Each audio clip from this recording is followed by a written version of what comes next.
Assalamualaikum warahmatullahi wabarakatuh.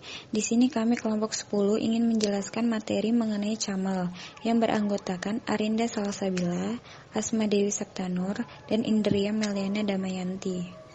Analisis kesehatan bank atau CAMEL dapat diartikan sebagai kemampuan suatu bank untuk melakukan kegiatan operasional perbankan secara normal dan mampu memenuhi semua kewajibannya dengan baik dengan cara-cara yang sesuai dengan peraturan perbankan yang berlaku. Analisa rasio CAMEL yaitu suatu analisis keuangan bank dan alat pengukuran kinerja bank yang ditetapkan oleh Bank Indonesia untuk mengetahui tentang tingkat kesehatan bank yang bersangkutan dari berbagai aspek yang berpengaruh terhadap kondisi dan perkembangan suatu bank dengan nilai faktor-faktor penilaian tingkat kesehatan bank. A. Kapital atau permodalan. Keberhasilan suatu bank bukan terletak pada jumlah modal yang dimiliki, melainkan didasarkan kepada bagaimana bank tersebut mempergunakan modal itu untuk menarik sebanyak mungkin dana atau simpanan masyarakat yang kemudian disalurkan kembali kepada masyarakat yang membutuhkannya, sehingga membentuk pendapatan bagi bank tersebut. Dalam menilai aspek permodalan, perbankan digunakan rasio CAR atau Capital Adequacy Ratio, yaitu dengan cara membandingkan modal terhadap aktiva tertimbang menurut resiko. Denda Wijaya menyatakan, CAR adalah rasio kinerja bank untuk mengukur kecukupan modal yang dimiliki bank untuk menunjang aktiva yang mengandung atau menghasilkan risiko, misalnya kredit yang diberikan.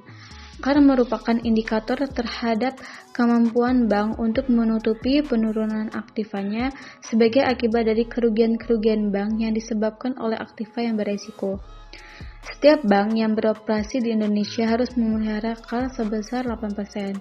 Ketentuan yang ditetapkan sebelumnya oleh BIS yaitu Bank for International Settlement yang di Indonesia diatur dalam Surat Keputusan Nomor 23 atau 67 atau KIP atau DIR tanggal 28 Februari 1991.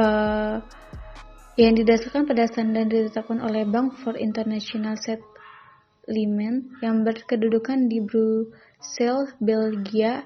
Ada dua jenis modal bank, yaitu yang pertama yaitu modal inti, terdiri atas modal depositor dan cadangan yang dibentuk dari laba setelah dikurangi pajak.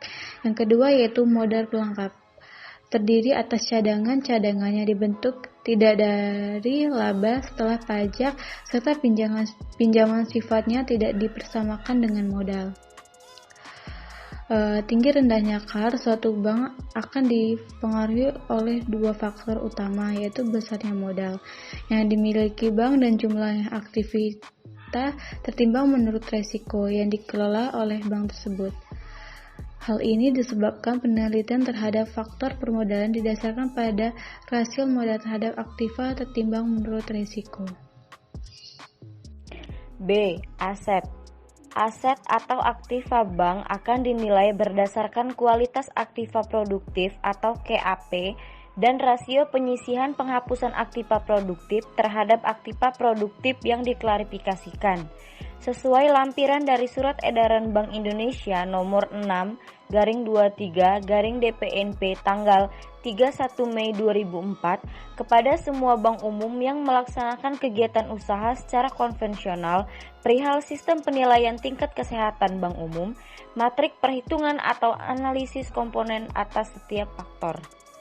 1. Aktiva produktif. Aktiva produktif adalah semua harta yang ditanamkan bank dalam bentuk rupiah maupun dengan maksud untuk memperoleh penghasilan sesuai dengan fungsinya seperti kredit yang diberikan penanaman dalam bentuk surat berharga dan penyertaan.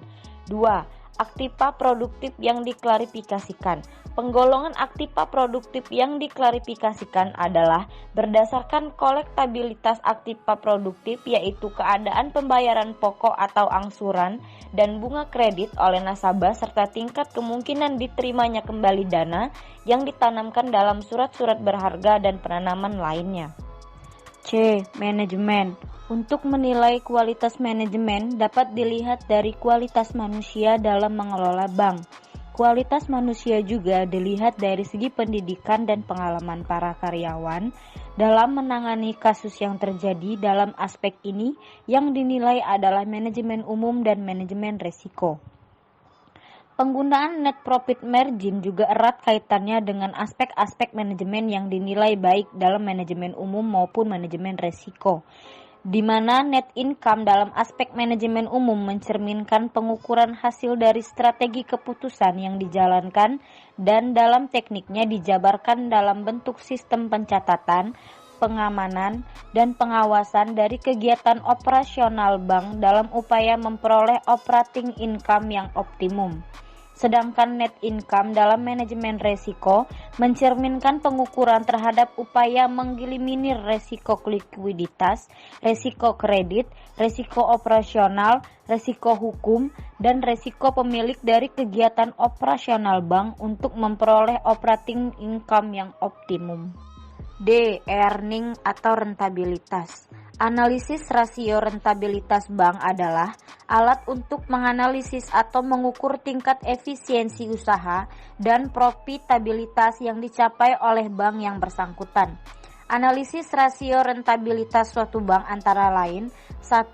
Return on asset, 2. Biaya operasional dibandingkan dengan pendapatan operasional. Liquidity atau likuiditas adalah kemampuan bank untuk membayar semua hutang-hutangnya, terutama simpanan tabungan, giro, dan deposito pada saat ditagih, dan dapat pula memenuhi semua permohonan kredit yang layak dibiayai. Suatu bank dianggap liquid apabila bank tersebut memiliki kesanggupan untuk membayar penarikan, giro, tabungan, deposito berjangka, pinjaman bank yang segera jatuh tempo, pemenuhan permintaan kredit tanpa adanya suatu penundaan. Adapun faktor likuiditas yang dinilai dalam analisa CAMEL adalah: yang pertama, LDR. Ini menggambarkan kemampuan suatu bank membayar kembali penarikan yang dilakukan nasabah dengan mengandalkan kredit yang diberikan sebagai sumber likuiditasnya. Yang kedua, cash ratio, menunjukkan bahwa jumlah kredit yang diberikan tidak melebihi total dana yang diterima, guna menyediakan dana bagi bank untuk menjalankan operasinya. Sekian penjelasan dari kelompok 10. Apabila ada kata-kata yang salah, kami mohon maaf, dan kepada Allah kami mohon ampun. Kami akhiri. Wassalamualaikum warahmatullahi wabarakatuh.